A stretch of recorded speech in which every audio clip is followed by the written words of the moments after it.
Pronto, bom dia a todos. Bom dia. É um gosto enorme estar aqui. Acredito que a grande maioria se calhar já me deve conhecer, ou pelo menos já me deve ter visto aqui em Hermesim, mas para quem não conhece eu vou-me apresentar. O meu nome é Bruno, faço parte da Igreja de Lessa do Vali, o Caminho de Lessa do Vali. O que é que eu posso falar sobre mim? Tenho 35 anos, sou casado, minha esposa acabou de sair com os meus 3 filhos, os nossos 3 filhos. Tenho um filho com 5 anos e Deus presenteou-nos com gêmeos, portanto temos 2 com 3 anos. É isso mesmo, os filhos são uma bênção, portanto Deus quis presentear-nos também com essa bênção de termos pai de gêmeos, e estou muito grato a Deus por isso. Agradecer também o convite para estar aqui, é um prazer enorme para mim estar aqui, trazer uma mensagem para vocês. Relativamente à mensagem que trouxe hoje, normalmente quando me pedem para preparar uma mensagem, ou quando me pediram para preparar esta mensagem, eu normalmente fico sempre um bocado em pânico no sentido sobre o que é que eu vou falar para as pessoas. E neste momento o que eu faço é dobrar o meu joelho e pedir inspiração ao Senhor para trazer a mim, à minha mente, aquilo que Ele quer que eu fale. E então Deus trouxe a minha a ideia para falar de fé. Mas antes vou falar sobre o acontecimento que me levou a querer falar sobre fé. Eu troquei de emprego há cerca de 2 meses atrás, 2, 3 meses, e na altura eu já estava na empresa onde estava antes já há algum tempo, era um emprego seguro, uma empresa estável, tudo corria plenamente, e então eu pedi a Deus que me desse um sinal claro sobre aquilo que eu deveria fazer, sobre a decisão que eu deveria tomar, se deveria sair, se devia sair trocar, não. E Deus deu-me esse sinal e eu aceitei essa troca. E então fiz o que está nos trâmites da lei para mudar da empresa. Só que como em qualquer mudança, eu acho que não sou o único que penso assim, em qualquer mudança uma pessoa fica assim um bocado ansiosa, um bocadinho angustiada sobre será que esta mudança é mesmo assim? Será que isto vai correr bem? Será que isto não pode descambar e eu acabar por ter que voltar atrás? Ou muita coisa veio à minha mente. E foi então que Deus colocou esta pergunta na minha mente. Se tens tu fé? Ou seja, eu pedi-lhe um sinal claro, o que é que eu devo fazer? E Ele deu-me. Eu aceitei, mas mesmo assim a angústia continuava. E então veio-me à mente esta frase. Tens tu fé? Acreditas tu naquilo que eu te mostrei, na minha vontade para contigo? Ora bem, vivemos num mundo onde queremos garantias, certo? Eu acho que não sou o único a pensar nisso, toda a gente gosta de ter o seu local seguro, saber o que é que vai acontecer amanhã, saber o que é que vai acontecer daqui a 5 anos, toda a gente quer ter tudo o mais seguro possível. E acima de tudo queremos ver para crer, muitas vezes. Crer é difícil, muitas vezes. Mas a fé é exatamente o contrário. É crer antes de ver. É confiar mesmo quando tudo parece dizer o contrário. Ou seja, uma mudança, em qualquer mudança, não sabemos o futuro e é preciso, às vezes, fé para essa mudança. Existe na Bíblia uma definição muito concisa do que é fé. Diz-nos em Hebreus, ora, a fé é a certeza daquilo que esperamos e a prova das coisas que não vemos. Deus quer que nós tenhamos fé, e a fé vem por ouvir a palavra. E a fé é isto mesmo, é ter a certeza daquilo que esperamos e a prova daquilo que não vemos. É saber que Deus vai à frente e Deus já tem preparado tudo no futuro para nós. E Deus sabe o que é melhor para nós e dá-nos sempre aquilo que é melhor para nós. Muitas vezes não é aquilo que queremos, mas é o melhor para nós, sem sombra de dúvida. E fé não é simplesmente um pensamento positivo, não é simplesmente pensar que vai tudo correr bem, que vai tudo estar simplesmente fantástico, ou seja, tudo vai acontecer de acordo com aquilo que nós idealizamos. Não é. Fé não é simplesmente pensar positivo. Fé também não é torcer para que tudo dê certo. Fé vai muito mais além disso. Fé é confiar plenamente em Deus, mesmo sem entender o que Ele está a fazer. Deus tem um plano para cada um de nós que aqui está, e fé é confiar plenamente nesse projeto que Deus tem para nós. E ao longo da Bíblia nós encontramos vários exemplos de fé que eu gostaria também de partilhar convosco. Primeiro, falo de Noé, e diz-nos em Hebreus: pela fé, Noé, divinamente instruído a respeito de acontecimentos que ainda não se viam, e sendo temente a Deus, construiu uma arca para a salvação da sua família. Assim ele condenou o mundo e se tornou herdeiro da justiça que vem da fé. Ora bem, Noé é um exemplo de fé. Ou seja, passar aquele tempo todo a construir uma arca sem saber na realidade o que iria acontecer. Deus instruiu, sim, e ele precisou de ter fé para levar este projeto até ao fim, acreditar plenamente naquilo que era a vontade de Deus para ele e para a sua vida e para a vida da sua família, e tendo em conta, imagina a pressão social que poderia haver naquela altura. As pessoas que conheciam Noé podiam olhar para ele: olha, este homem deve estar a ficar doido. Ou seja, do nada alguma voz lhe diz para construir uma arca, que vai haver um dilúvio, que Deus vai inundar o mundo. Ou seja, não havia certeza, mas Noé teve essa fé para levar a bom porto aquilo que era o plano de Deus para a vida dele. Outro exemplo também de fé, falo da mulher do fluxo de sangue. Diz em Mateus 9, nisso uma mulher que havia 12 anos vinha sofrendo de hemorragia, chegou por trás dele e tocou na borda do seu manto, pois dizia a si mesma: se eu tão somente tocar no seu manto, ficarei curada. Voltando-se, Jesus viu e disse: Ana, filha, a tua fé te curou. Aqui também vemos um exemplo claro de fé de alguém que já vivia uma maleita há vários anos, ou seja, há 12 anos, que diz as Escrituras, e não havia médico que a pudesse curar desta maleita. Mas ela tinha fé que a única pessoa capaz, com poder, sabedoria para a curar, era Jesus. E a fé curou-a, efetivamente. Ela acreditou piamente que se tão somente tocasse no manto de Jesus, ficaria curada, e assim fez, e assim aconteceu, e Jesus a curou, a fé a curou. Mas não é, estes são dois exemplos que temos de fé na Bíblia. O exemplo que eu queria focar mais é na história de um homem que é considerado o pai da fé na Bíblia. Falo nomeadamente de Abraão. Pela fé, Abraão, quando chamado, obedeceu e dirigiu-se a um lugar que mais tarde receberia como herança, embora não soubesse para onde estava a ir. Abraão é considerado o pai da fé, e vamos já descobrir o porquê de ele ser considerado o pai da fé. Porque, tendo em conta as palavras que ele foi recebendo de Deus, ele sempre acreditou naquilo que eram os planos de Deus para a sua vida.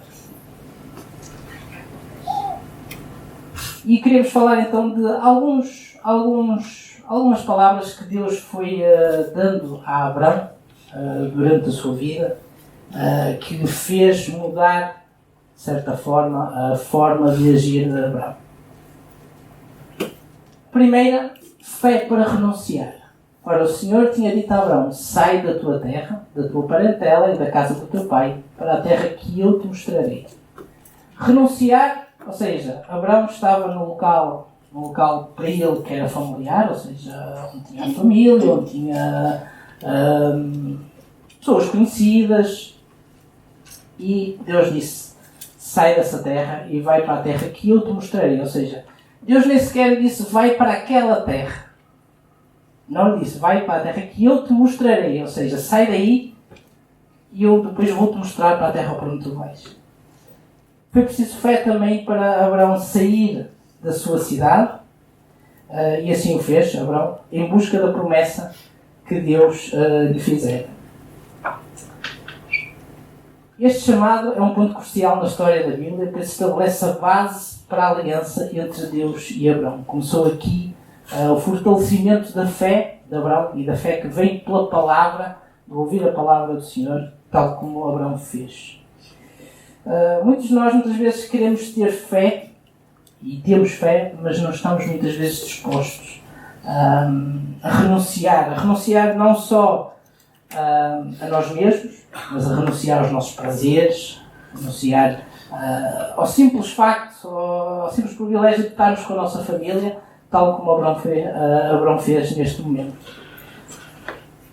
Renuncie o que for preciso para ter mais fé, porque Deus agrada-se com essa fé. A segunda palavra que Deus trouxe a Abraão e que fortaleceu a fé de Abraão: de ti farei uma grande nação, e te abençoarei e engrandecerei o teu nome, se a tu uma bênção. Deus aqui quer transformar o caráter de Abraão. Este versículo não apenas promete bênçãos a Abraão, mas também estabelece com ele que será no futuro uma bênção para outras pessoas. E se analisarmos aqui este pequeno versículo, se o partirmos em várias pequenas partes, podemos fazer aqui uma análise mais detalhada. A primeira parte: de ti farei uma grande nação. Deus aqui refere à descendência de Abraão. Ou seja, Abraão será a base de uma grande nação no futuro. E Deus estabelece aqui a primeira promessa. Refere à descendência de Abraão, que se tornaria o povo de Israel no futuro, com quem Deus estabeleceria uma aliança especial. E depois diz: e te abençoarei. Não só promete uma descendência enorme, mas também promete abençoá-lo. E engrandecerei o teu nome. Além de abençoá-lo, também o tornará famoso e reconhecido por toda aquela terra. Mas no fim também diz: se tu uma bênção. Ou seja, eu dou-te, tu vais ter uma grande descendência, tu vais ser abençoado, tu vais ser conhecido, mas tudo isso não faz sentido se tu não fores uma bênção para as pessoas que estão à tua maneira, para as famílias, para os povos que estão ao redor. E nós estaremos dispostos a deixar Deus mudar o nosso caráter para fortalecer a nossa fé nele? Deus quer moldar, pois somos a sua criação, e nos amou de tal forma que deu o seu Filho unigênito para que todo aquele que nele crê não pereça e tenha a vida eterna. Portanto, Deus quer também mudar o nosso caráter para sermos mais parecidos com Cristo. A terceira palavra de Deus para Abraão fala na promessa: abençoarei os que te abençoarem e amaldiçoarei os que te amaldiçoarem. E por meio de ti todas as famílias da terra serão abençoadas. Mais uma vez aqui Deus realça o facto de que irá abençoar Abraão e a sua família, a sua descendência. Amaldiçoarei os que te amaldiçoarem, ou seja, irá, de certa forma, restringir aqueles que quiserem mal ou que não estiverem de acordo com Abraão. E por meio de ti todas as famílias serão abençoadas. Aqui, nesta terceira palavra, ele já havia renunciado da sua terra, Abraão. Já havia mudado o seu caráter e Deus lhe estava a dar a promessa no futuro. Esta promessa central, Deus não apenas abençoaria Abrão e a sua descendência, mas também usaria essa linhagem para abençoar todas as famílias da terra. Muitas vezes buscamos fé para abençoar as nossas famílias apenas. Mas tal como estavam aqui a dizer, como o João falou aqui, nós como igreja o caminho, não servimos só para abençoar as pessoas que aqui estão.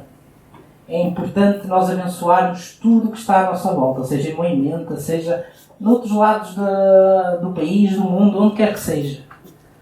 Temos missionários espalhados pelo mundo, graças a Deus, que abençoam famílias espalhadas pelo mundo, influenciam povos espalhados por todo o mundo.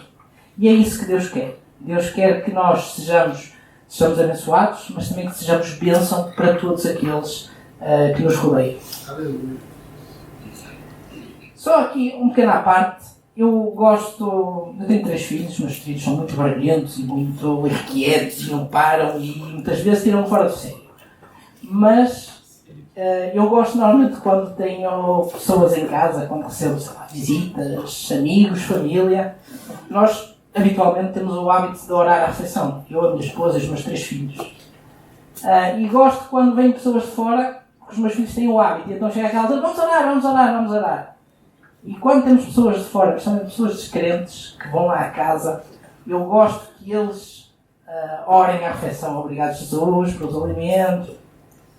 É uma forma simples de chegarmos e abençoarmos as pessoas que estão à nossa volta. Famílias que vão à nossa casa. Ou seja, não precisamos ir para muito longe para abençoar famílias à nossa volta. Precisamos ter fé que Deus trará as oportunidades necessárias para o fazer.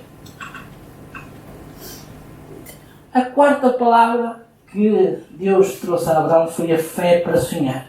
Ele diz, olha para os céus e conta as estrelas, se é que as podes contar. E então ele acrescenta, assim será a tua descendência. Eu imagino Abraão, ou seja, ainda sem filhos, a olhar numa noite, céu limpo, tudo, o céu completamente estrelado, e imaginar que cada ponto daqueles que está no céu será uma pessoa da sua descendência. Eu imagino que Abraão sonhou naquela altura sobre as bênçãos enormes que poderiam vir dali. É inimaginável sequer pensar nisso.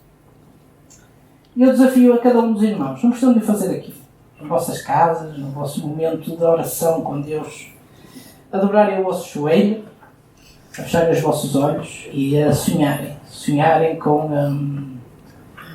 com aquilo que vocês mais querem. Seja a conversão de um amigo, de um familiar, aquele familiar que vocês já estão cansados de falar sobre a palavra e há ali muita resistência em não aceitar, há muita resistência em quebrantar o próprio joelho. Fechem os olhos e pensem, sonhem com o momento em que estarão no céu com aquela pessoa. Aquela pessoa aceitou Jesus, aquela pessoa quebrantou o seu ser. Pode ser também outras coisas, seja uma mudança de emprego. Sonhem, fechem os olhos, sonhem com o momento de mudança de emprego, a cura de uma doença, porque Deus ouve tudo o que nós dizemos e pensamos. E Deus está atento e sabe aquilo que é melhor para nós. Porque muitas vezes a nossa vontade não coincide com a vontade de Deus. A vontade de Deus é sempre soberana. Sonhe a cada momento com o que você querer e Deus dará as respostas necessárias. A quinta palavra de Deus para Abraão fala sobre viver em santidade. Quando Abraão tinha 99 anos, o Senhor lhe apareceu e disse: Eu sou o Deus Todo-Poderoso, anda em minha presença e ser perfeito. Ou seja, aqui Deus já tinha falado das bênçãos, já tinha falado da enorme descendência que Abraão teria, mas também diz: anda em minha presença e ser perfeito. Porque as palavras saem da boca, mas as ações refletem efetivamente aquilo que nós temos na nossa mente. Ser tu perfeito, ou seja, ser um exemplo daquilo que eu quero, daquilo que é Cristo atualmente aquilo que cada um de nós deve ser, que é imitador de Cristo. Ou seja, anda em minha presença e seja tu perfeito. Deus é todo poderoso e quer que nós vivamos uma vida em santidade. Este versículo é o início do capítulo 17 de Gênesis, onde Deus reafirma a aliança que havia feito com Abraão, prometendo descendência e terra. A promessa de descendência é um ponto central desta aliança e o versículo seguinte fala sobre a multiplicação extraordinária da descendência de Abraão e a mudança da sua vida. Marca o início de uma nova fase da relação entre Deus e Abraão, com o chamado à obediência, à santidade e à promessa de uma descendência numerosa. Portanto, santifique-se hoje para que a sua fé aumente e receba o milagre que tanto sonha amanhã. Sexta palavra, esta é a última palavra que vos queria falar hoje. Fé para ter uma aliança com Deus. Deus diz, quanto a mim, eis a minha aliança contigo. Serás pai de muitas nações. E fazendo analogia para os dias de hoje, toda a gente que é casada usou uma aliança, ou já usou uma aliança, não sei quem tinha perdido. A aliança é um sinal de quê? Isto não é simplesmente uma anilha que se colocamos no dedo para as pessoas verem, sou casado. Isto é um sinal de compromisso. Compromisso com uma pessoa a quem nós prometemos um dia amar, respeitar, como Cristo amou a Igreja. E é isso que Deus quer ter connosco e teve com Abraão naquele momento. A aliança é um compromisso, pacto ou contrato. Deus garantiu para Abraão que lhe daria a sua promessa. A promessa que todos já sabemos, que seria o filho Isaac, que não vamos hoje focar-nos muito, mas que todos conhecem. Da mesma forma que Deus garantia a Abraão, ele também deveria ter um compromisso com Deus. E é isso que Deus também quer hoje. Quer fazer uma aliança connosco, mas também quer compromisso da nossa parte para com Ele. E muitos de nós, muitas vezes, queremos ser abençoados e não estamos dispostos a assumir um compromisso. Compromisso não se trata de um compromisso com a Igreja, não se trata de compromisso com a Igreja de Cristo, com a Igreja de Deus. Vai muito além de tudo o que é terreno.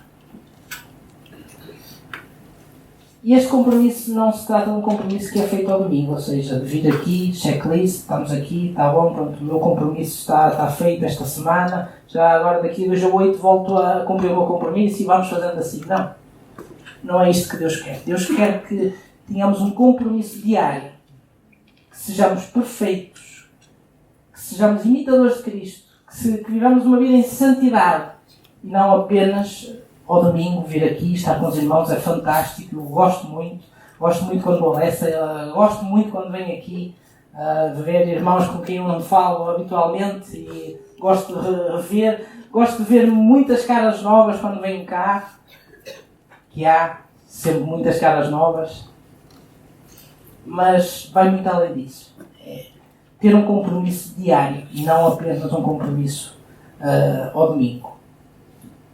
E é isso que Deus quer. Foi isso que Deus fez com Abraão e quer fazer connosco hoje. E a última palavra, e acho que esta é a mais difícil de todas, foi, digamos, a última prova para Abraão. Fé para entregar tudo. E disse, toma agora o teu filho, o filho da promessa, o teu único filho Isaac, a quem amas, e vai à terra de Moriá e oferece-o ali no holocausto, sobre uma das montanhas que eu te direi. Mais uma vez aqui, ou seja, Deus já tinha comprado isto no entendimento de Abraão, Deus já tinha cumprido a sua promessa, ou seja, Deus já tinha Isaac, já tinha o filho da promessa, ou seja, Abraão estava felicíssimo. Mas a vontade de Deus ia muito além disso. Deus já havia dado o filho a Abraão, Isaac, e Isaac significava o sorriso e a alegria na vida de Abraão. Deus lhe fez uma prova de fé e disse, agora eu dei-te a promessa, dei-te o filho da promessa, mas preciso testar a tua fé. E pediu para Abraão oferecer o seu filho, ali em holocausto, sobre uma das montanhas que eu te direi. Ou seja, mais uma vez, sobre uma das montanhas que eu te direi. Ou seja, não vais dizer, vais para aquela montanha e oferece-o ali em holocausto. Não, tu vais, eu vou-te dizer qual é que é a montanha. Mais uma vez, a fé aqui em crer nas coisas que não vemos e das coisas que não temos a certeza. Até aqui, ou seja, o sonho de Abraão já estava cumprido, já tinha o seu filho, mas a promessa de Deus era muito maior. E então, Abraão quis e teve fé para entregar tudo. Inclusive, o motivo da maior alegria na sua vida, que era o seu filho. E então, Abraão pegou no seu filho e levou em holocausto. E depois, como todos, uma grande maioria de nós já leu, Deus providenciou um outro holocausto e poupou Isaac. Mas acredito que Abraão, no momento em que estava prestes a oferecer o seu filho em holocausto, Abraão tinha fé de que, mesmo que o seu filho morresse ali, Deus tinha o poder para ressuscitar. Deus tinha o poder para fazer qualquer coisa. Portanto, Abraão teve fé, mais uma vez, e a fé para entregar tudo. Este versículo, essa sétima palavra, fala sobre a abnegação. A abnegação significa negar-se a si mesmo, deixando a vontade e os prazeres em prol da soberania de Deus. E é aqui que a coisa complica. Estaremos nós dispostos a entregar tudo, efetivamente tudo, porque oramos muitas vezes, eu também quero entregar tudo nas mãos de Deus, Deus está no comando, Deus controla, Deus providenciará, mas estamos efetivamente dispostos, com fé, para entregar tudo nas mãos de Deus? Ou gostamos sempre de ter algum controle em alguma coisa na nossa vida? Dá que pensar. Deus nos convida a renunciar a nós mesmos e a entregar o nosso futuro nas suas mãos. Deus quer nos transformar, quer mudar o nosso caráter. Deus é fiel nas suas promessas, porque Deus não falha. As suas promessas devem nos fazer sonhar, efetivamente. Deus quer que nós sonhemos também, tal como fez com Abraão, naquela noite estrelada. Deus quer que sejamos imitadores de Cristo, ou seja, quer que nós vivamos uma vida em santidade e quer ter uma aliança connosco, com o seu povo. Mas para isso quer que nós assumamos um compromisso com Ele. Um compromisso que não é o domingo só. É muito importante aqui este compromisso ao domingo, sem sombra de dúvida. Mas vai muito além. Este compromisso vai muito além. Muito além disso. A história de Abraão nos ensina que a fé verdadeira não é apenas acreditar em Deus, mas também agir de acordo com essa fé, mesmo diante da incerteza e das dificuldades. A sua vida é um exemplo de como a obediência e a confiança em Deus podem nos levar a experimentar as promessas divinas e deixar um legado duradouro para as gerações futuras. Porque nós hoje, e aqui, graças a Deus, há muitas crianças, nós como pais, como tios, o que é que seja, nós somos um exemplo para as gerações que vêm a seguir. E se nós tivermos fé, irmãos, acreditem que os nossos filhos, os nossos descendentes virão ter fé também. Porque a semente que é plantada hoje, ela vai dar fruto um dia. Ela vai dar fruto um dia. Portanto, baseie a sua fé nas palavras de Deus, tal como fez Abraão. Estas 7 palavras que nós ouvimos, baseie a sua fé na palavra de Deus para a sua vida. E acredite que Deus não falha. Deus não falha e Deus quer fazer grandes obras na vida de cada um que aqui está. Mesmo nós não vendo, mesmo nós não sabendo o que vem no futuro, Deus quer trabalhar na nossa vida. Pois todo aquele que é nascido de Deus vence este mundo e obtemos essa vitória não pela nossa força, mas sim pela fé. Quem vence a batalha contra o mundo, somente quem crê que Jesus é o Filho de Deus, porque Jesus veio fortalecer este impacto, este pacto que temos com Deus e dar livre acesso ao Pai. para que tenhamos uma vida em comunhão com Deus todos os dias. Amém, irmãos?